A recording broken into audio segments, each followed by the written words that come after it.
This is a special report from ABC News Digital. Hello, everyone. I'm Ty Hernandez in New York with this ABC News Digital special report. Time is running out for lawmakers in Washington to reach a deal to stop the government from shutting down after Monday.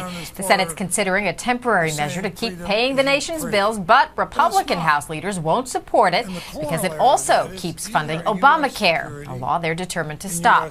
ABC's Karen Travers reports.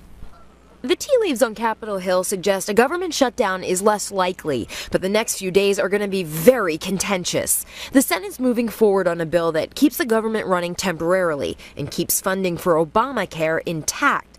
But the big question, will the House accept that? I do not see that happening. Last week, the House passed a spending bill that would fund the government through mid-December, but it stripped all funding for Obamacare. The American people don't want the president's health care bill, and they don't want the government to shut down. Republicans are listening. But even if Congress averts a crisis this time, another one is looming right around the corner. And it seems like House Republicans are keeping their powder dry for that battle. Yesterday, Treasury Secretary Jack Lew said the government will hit its credit limit on October 17th, unless Congress votes to raise the debt ceiling. Republicans see this as a golden opportunity to try and force the White House's hand. They're unveiling a plan that raises the debt ceiling in exchange for a one-year delay in implementing the health care law, as well as government spending cuts. But the White House says cutting a deal on the debt ceiling is not happening. I will not negotiate on anything when it comes to the full faith and credit of the United States of America. I'm sorry, but it just doesn't work that way. After the last big showdown over the debt ceiling in 2011, the U.S. credit rating was downgraded and the stock market plummeted. Wall Street is once again worried that Congress is taking the economy to the brink. Karen Travers, ABC News, Washington. And now we have ABC News senior Washington correspondent Jeff Zeleny with us. He's been following this story. Joins us now from D.C. Jeff, we saw there the president, very passionate, obviously Senate and House Republicans very much entrenched in their view. Is anyone actually negotiating a compromise at this point with less than a week to go? There's not much compromise being negotiated on the above board, but beneath the surface of this, you can definitely feel some negotiations. After Senator Ted Cruz, Republican of Texas's marathon speech a couple nights ago in the Senate, that really was all that some Republicans could stand, quite frankly, they tell me. So they know that they have to move this forward. There really is widespread agreement that shutting down the government would be bad for both parties, but bad in particular for the Republican Party, that would be blamed for this because they control the House. So things are moving along very slowly. Senators are giving their floor speeches today, why they're opposed to the Affordable Care Act, why they support it. So we do see the end in sight here, but the path, the direct path of compromise is still not clear. While this is happening in Washington, the president has traveled to reach out to ordinary Americans and supporters about the health care bill itself, about those health exchanges, which are getting started soon. He's also got a difficult road ahead with that. Can you explain that?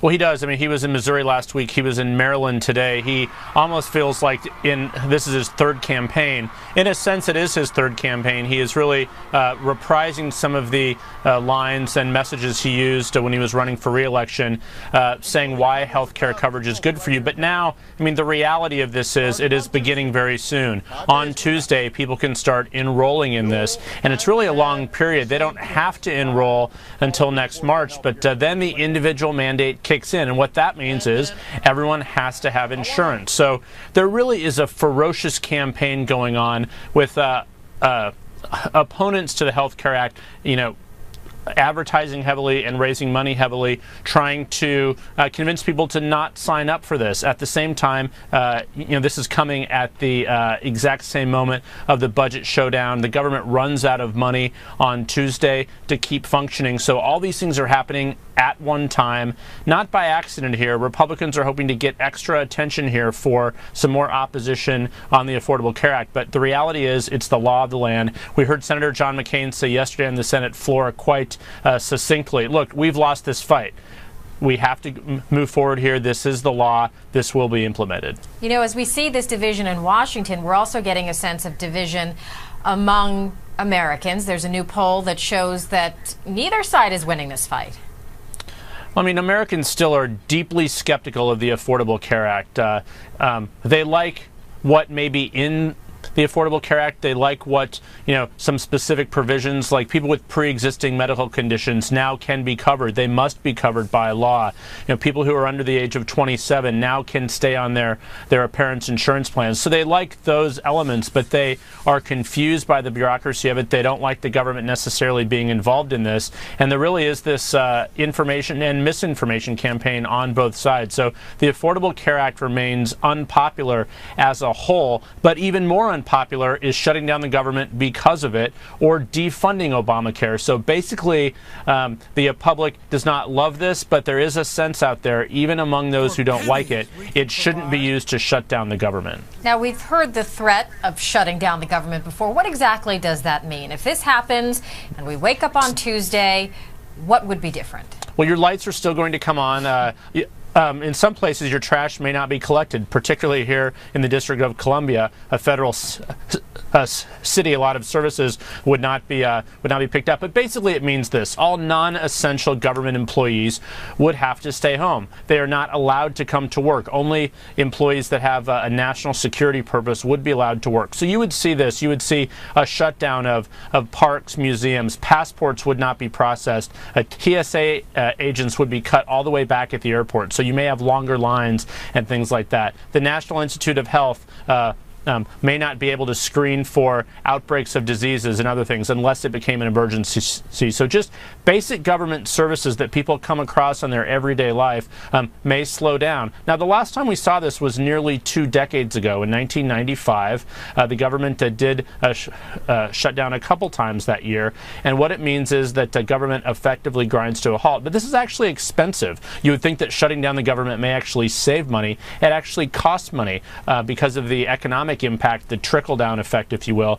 And also, agencies right now across the government are preparing to for contingency plans of shutting down the government. So they're not getting their normal work done. But again, people on both sides of the Capitol, Speaker John Boehner, the Republican Speaker of the House, said today that he does not believe the government will shut down.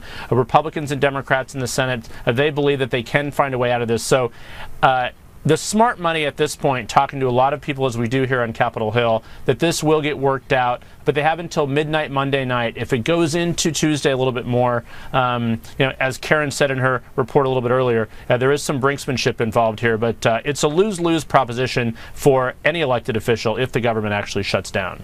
All right, so we shall wait and see, but remain positive. ABC's Jeff Zalny in Washington. Thank you so much for joining us. We'll leave the lights on here. Thanks, Ty. Okay, good. For now, I'm Ty Hernandez in New York. Thank you for watching this ABC News Digital Special Report. This has been a special report from ABC News Digital.